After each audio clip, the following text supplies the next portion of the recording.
Então eu começo falando sobre a Lei Feijó. O que ela falava é basicamente o seguinte: é proibida a importação de escravos negros no Brasil, e é proibida a importação de escravos negros no Brasil, e todo escravo negro em solo brasileiro será livre. Isso se cumpriu? A Lei Feijó foi uma tentativa do Brasil de enganar a Inglaterra, que estava pressionando o Brasil, que estava pressionando o Brasil desde da independência para abolir a escravidão. A Inglaterra chegou ao Brasil e falou bem assim: olha aqui, meu mano, você só vai ser considerado uma nação quando você abolir a escravidão. Disso você não passa de um continente enorme. Continente não, país. Isso que em 1850 ela virou pro Brasil e falou bem assim: olha aqui, meu mano, se eu encontrar algum navio negreiro circulando em águas nacionais, eu vou aprender. Vai Tráfico de. aprender. É. Quem eu ver traficando escravos, vou. E quem denunciar traficante de escravos para mim, vai receber uma recompensa.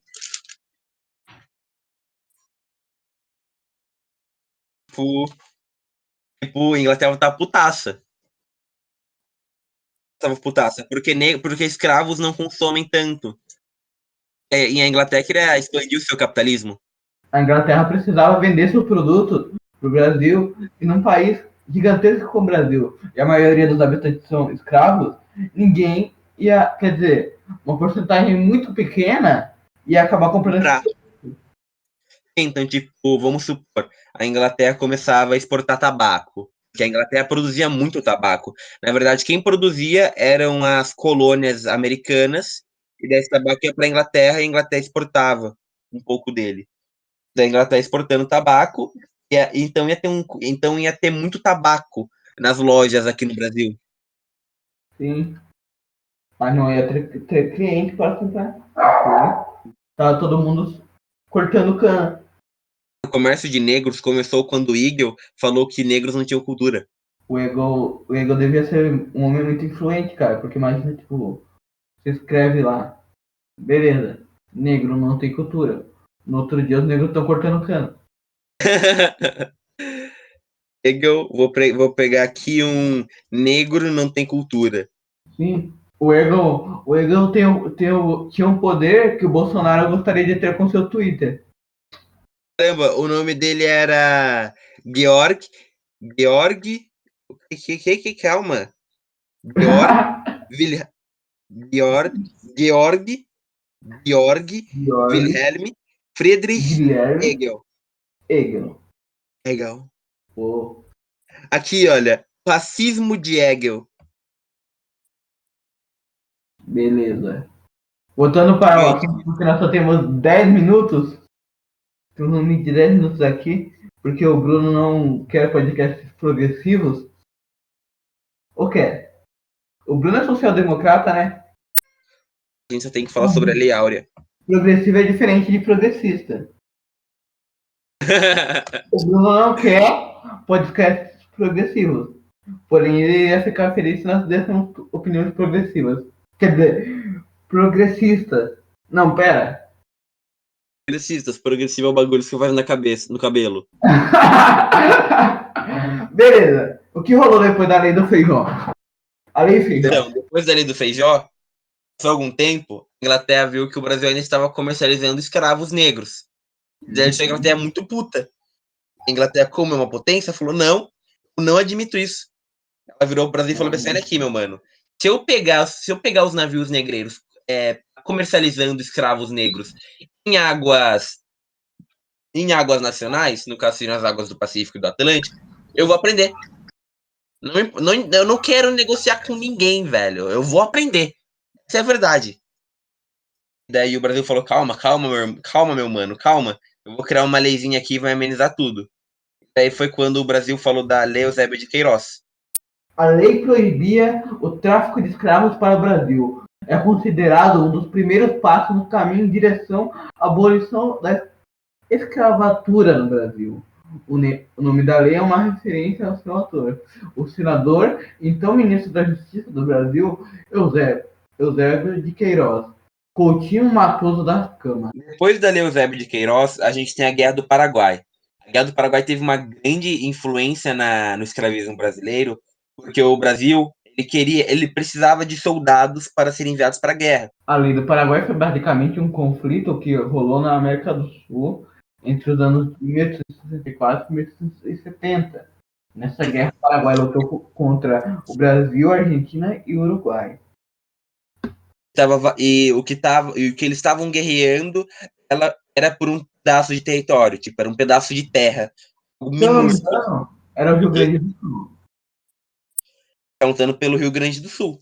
Sim, sim. A consequência da guerra foram basicamente que nesta guerra morreram cerca de 300 mil pessoas, dos civis, militares e, obviamente, os escravos. Cerca de 20% da população paraguaia morreu na guerra. A indústria paraguaia foi destruída e a economia ficou totalmente comprometida, parecendo a do Brasil de 2019. E o prejuízo financeiro para o Brasil com os gastos da guerra foi extremamente elevado e acabou prejudicar a economia brasileira. A Inglaterra, que apoiou o Brasil, a Argentina e o Uruguai, aumentou sua influência na região. Por isso que a Inglaterra estava botando pressão para acabar com a escravatura. E daí o Brasil começou a impor escravos, não é? Sim, sim. Eles prometeram aos escravos que quem votasse... Verdade, para quem votasse vivo. Mas eles voltaram, não foram libertos. Trabalhando. Continuaram trabalhando. E a Lei Rio Branco falava basicamente o seguinte, que todo o filho de escravo ia nascer livre. Era basicamente uma Lei Áurea um pouco mais lenta. Porque imagina você... Muito lenta.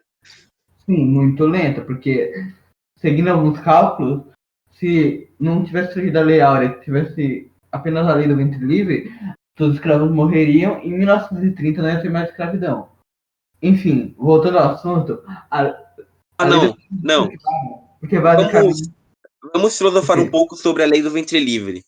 Imagine que merda. Você nasce... Imagina você escravo no século XIX, você vive em situação precária. Você trabalha bastante, mas você tem o que comer, você tem onde morar. Agora, se você pode ser escravo, você vai ficar sozinho, não vai ter como sustentar a sua família, nem que seja com um pedaço de pão, nem que seja com os restos do seu dono, digamos assim. Mas eu acho que os burgueses, mas eu acho que as grandes famílias, que os senhores, eles cuidavam das crianças, né? Eles deviam ter um pouco de humanidade, pelo menos isso. Não, mas imagine que foda. Você nasce livre, você brincando nas plantações de açúcar, vendo sua mãe tendo que trabalhar o dia inteiro embaixo do sol quente. E o seu pai machucado, tá ligado? Seu pai é um velho de 60 anos, tem que estar numa cadeira de roda, mas tá em pé cortando cana. Vendo sua mãe escoteada, porque tentou fugir. Imagina o que deviam falar do Zumbi dos Palmares na época. Deviam difamar total. Deviam difamar muito ele, né? O quê?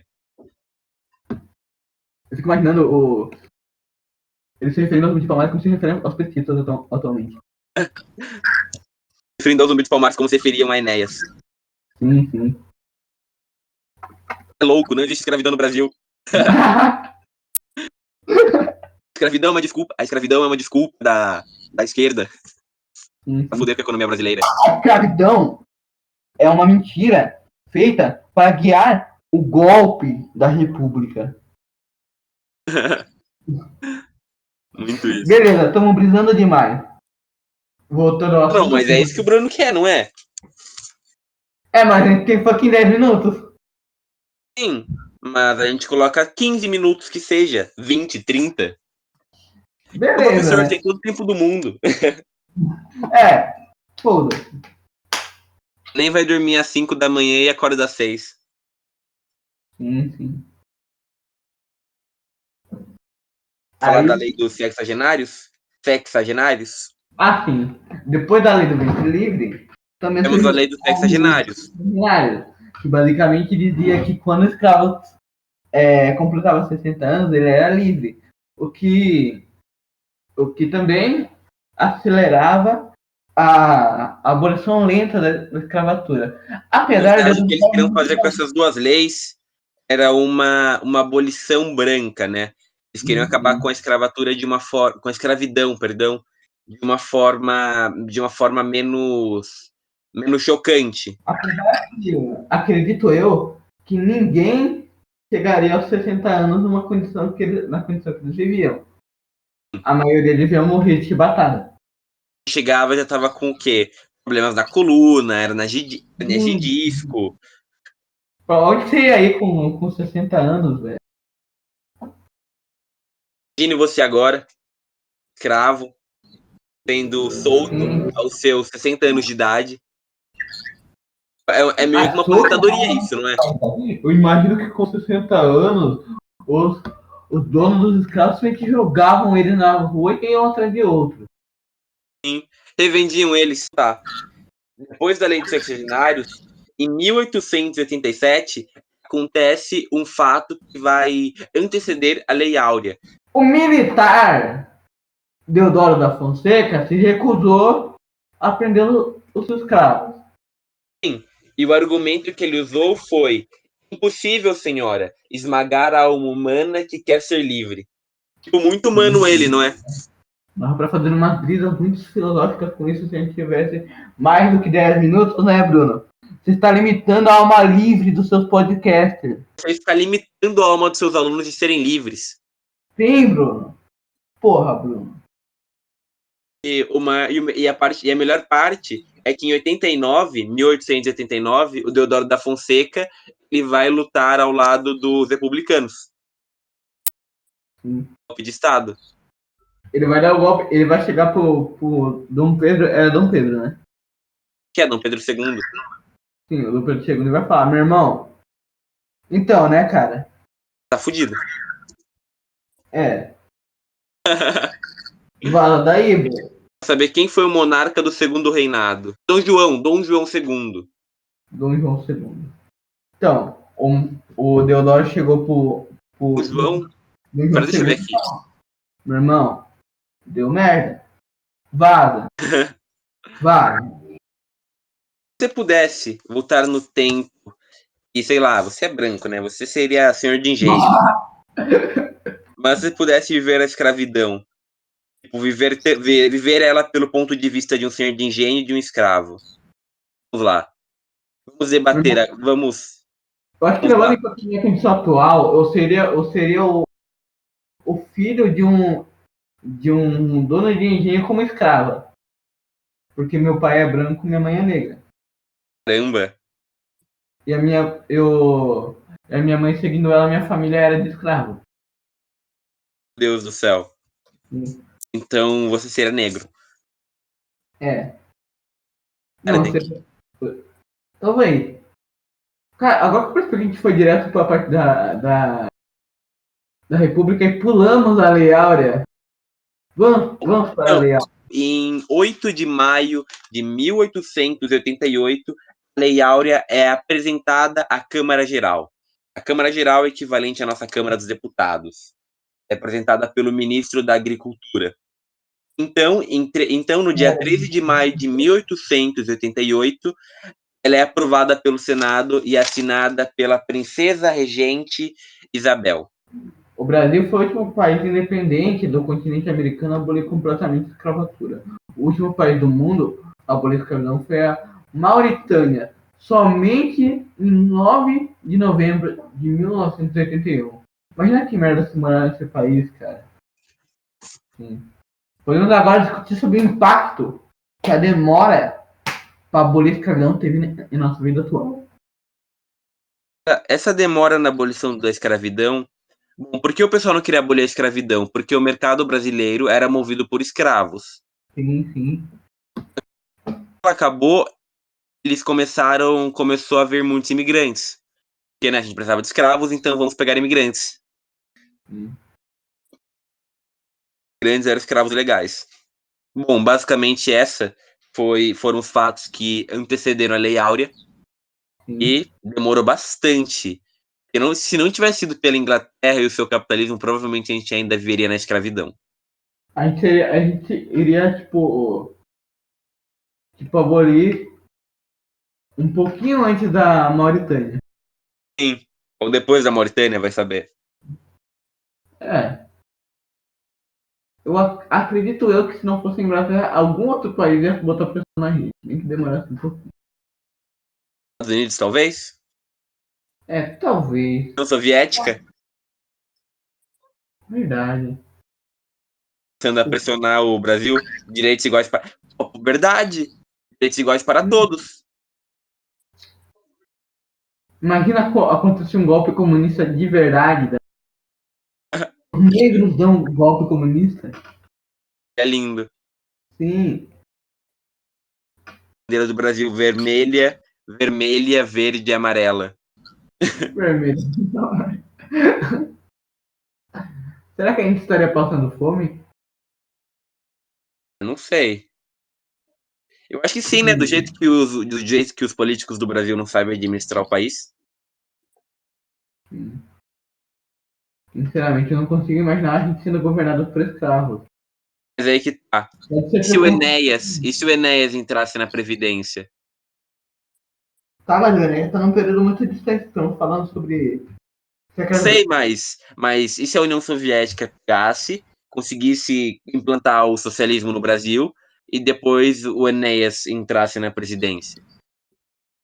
O, O Enéas, ele era do PT, não era? não, o Enéas não era do PT. O Enéas era longe do PT. Né? Era do Enéas. O Enéas, se eu não me engano, ele tinha um partido próprio, cara. Caramba. Peraí. Como seria o Brasil em 2019 se o Enéas tivesse se tornado presidente? Se tivesse dado certo, eu imagino que a gente estaria desde aquela época sendo governado pela direita. E se tivesse dando errado, eu imagino o PT ganhando força e se instalando para sempre no poder. Não para sempre, mas Fugiu num muito do período. assunto, velho. A gente fugiu muito do assunto. Sim, mas o podcast já tá praticamente encerrado, tá ligado? A gente já apresentou tudo. Obrigado, Bruno. Obrigado, Bruno. Esse foi o trabalho de Bruno, Cauã de Souza Rodrigues, número 10, oitavo ano B. Guilherme, Matheus Rodrigues Sampaio, número 12. Sexto ano B. Não, sexto ano B. Oitavo ano B. Nossa, eu me senti muito parte no sistema agora, tá ligado? Bruno Cauã de Souza Rodrigues, número 10, oitavo ano B. Senhor, foi aprovado, senhor. Não, vou sentir o julgamento. O julgamento está sentado em cima de mim, senhor. Obrigado, senhor. Bruno vai lá editar. Estou ansioso para ver o resultado. Eu também.